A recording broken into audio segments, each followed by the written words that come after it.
All right, no theme song this week. How's everybody doing? I'm gonna try and knock this out real quick and not look like too much of a weirdo.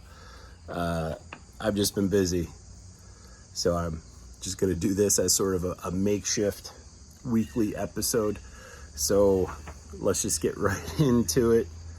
Sorry if this is kind of janky. It's a beautiful day though outside, so I figured I'd come out on the porch and hopefully not look like too much of a weirdo. But this is the post-game show for week 4 of the Lions over the Green Bay Packers. So this is, you probably see the reflection. I need my glasses today so I can read. Eyesight is not what it used to be. So you'll understand one day if you don't already. So the Lions win 34-20 over the Green Bay Packers. Jared Goff had a pretty good game. He went 19 of 28 for 210 yards with a touchdown and an interception. The interception streak is still alive and strong. However, the high note of the offense was clearly David Montgomery. He rushed the ball 32 times for 121 yards and a whopping 3 touchdowns. Jahmyr Gibbs only ran the ball 8 times for 40 yards. That's a 5 yards per carry average, though. Khalif Raymond had 1 run for 40 yards, so that was pretty amazing. And Jared Goff even scrambled 2 times for 10 yards. So Goff, he's starting to show off those wheels, so that's pretty impressive, right? Receiving the ball, though, we got Josh Reynolds. He caught the ball 3 times for 69 yards. He was the leader as far as yards go. And then you got Amon-Ra St. Brown, who caught the ball 5 times for 56 yards. He was the leader for catching the ball. Sam Laporta heavily involved in the passing game again. He caught the ball 4 times for 56 yards as well. Amon-Ra St. Brown, he's the one that had the touchdown from Jared Goff. David Montgomery caught the ball 2 times for 20 yards, and Jahmyr Gibbs caught the ball 4 times for 11 yards. Now, overall, I would like to see them still involve Jahmyr Gibbs into the running game. Arm's getting tired. Marvin Jones Jr. almost had a catch. He's on the stat sheet. I don't know why he's on the stat sheet. It says 0 catches, but he was targeted at least 1 time. Now, defensively, this is where the Lions really are starting to shine and come together, not like they did last season. Brian Branch led the team with 5 tackles. He, of course, went out twice with some sort of ankle injury. I still haven't heard any sort of an update as far as what that ankle injury is. Now, Jerry Jacobs, he had a great game. He had 2 interceptions, which was pretty fantastic. I still feel like he was picked on a little bit, but anytime you can get 2 interceptions, I feel like it's a pretty good game. John Kaminsky, he had 3 tackles and 1 sack. The Lions were all over Jordan Love. They had, what do they have? 1, 2, 3, 4, I think it was 5 sacks, something like that. Kaminsky had 1 of them. Aleem McNeil had a sack. Hutchinson had a sack and a half. Charles Harris had half a sack. That half sack, though, I feel like there was 3 guys in on Jordan Love on that one. And then Isaiah Buggs, he had a pretty good game, and he had a sack too. Jordan Love had like no time to throw the ball. I feel like the Lions defense was, readjusting my arm now. I feel like the Lions defense was all over Jordan Love, so they played pretty solid. So let's talk about the Green Bay Packers. Jordan Love went 23 of 36 for 246 yards with a touchdown and those 2 interceptions to Jerry Jacobs. Rushing the ball, the Lions held the Packers to, what is that, 29 minus 2? It's 27 yards. 27 yards rushing on 12 attempts. Their run defense is pretty stellar right now. I felt like they could stop the run last year, and they've even elevated it this year. Like I've said that all along, that the Lions could stop the run. They struggle with scrambling quarterbacks. However, Jordan Love did get the touchdown on the ground. Jordan Love, though, he did have some success when he wasn't throwing interceptions. Dobbs had 9 catches for 95 yards. Reed had 3 catches for 55 yards. And then Watson had 2 catches for 25 yards with that touchdown from Jordan Love. Let's see, next paper. We're getting there. I printed all these out so I could quick reference all of these. Yeah, I only got a little bit of time, so I'm just trying to squeeze this out. That's why we're not doing green screen today. And like I said, it's a beautiful day, as you can see, so I figured I would just come outside and look like an idiot. Now, I gotta readjust my arm here. Hi, guys. That's a good angle, don't you think? If I could just hold it steady. I'm doing all of this with my arm. Anders Carlson kicked a 34-yard field goal for the Packers to get scoring started. That put them up 3-0. Then Amon-Ra St. Brown came back with a 24-yard pass from Jared Goff. That put the Lions up 7-0. And then David Montgomery had the first of his three with 2:54 left in the first quarter to put the Lions up 14-3.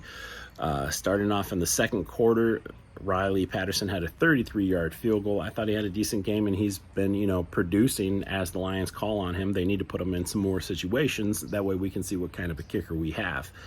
That's just my opinion. But anyway, the field goal puts the Lions up 17-3. Then here comes David Montgomery's second touchdown with a 2-yard run.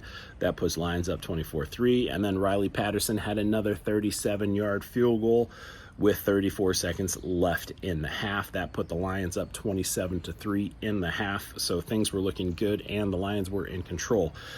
But things start to get a little bit dicey in the third quarter. Christian Watson, he gets a 1-yard pass from Jordan Love, and that pulls Green Bay pulls them within 16. That's with 8:17 left in the third quarter. And then in the fourth quarter, Green Bay gets another touchdown. This was the Jordan Love 9-yard run, and then they have a failed 2-point conversion. So the score is currently 27-17. That pulls them within 10. So at this point, you're starting to feel a little bit nervous, like, oh man, we need to hold on, Switching arms again. Hold on, guys. We need to hold on, but thankfully, David Montgomery gets his third touchdown of the game with 6 minutes left in the fourth quarter, and that sort of puts the game away for sure, because Lions go up by 17 on David Montgomery's 1-yard touchdown run, his third of the day, like I said. And then just for giggles, with 2:52 left, Green Bay kicks another field goal, making it 34-20, which would be our final score. Now, like we were talking about, Green Bay only had 27 yards on the ground, but Detroit's offense, rushing offense, was pretty amazing. They ran for 211 yards on the ground. They only had 190 yards passing.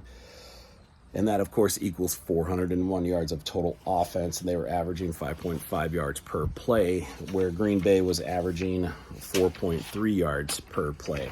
So, pretty lopsided game. There was a few moments of, if this happens, this happens, this happens. You could see it getting out of hand, but obviously that didn't happen.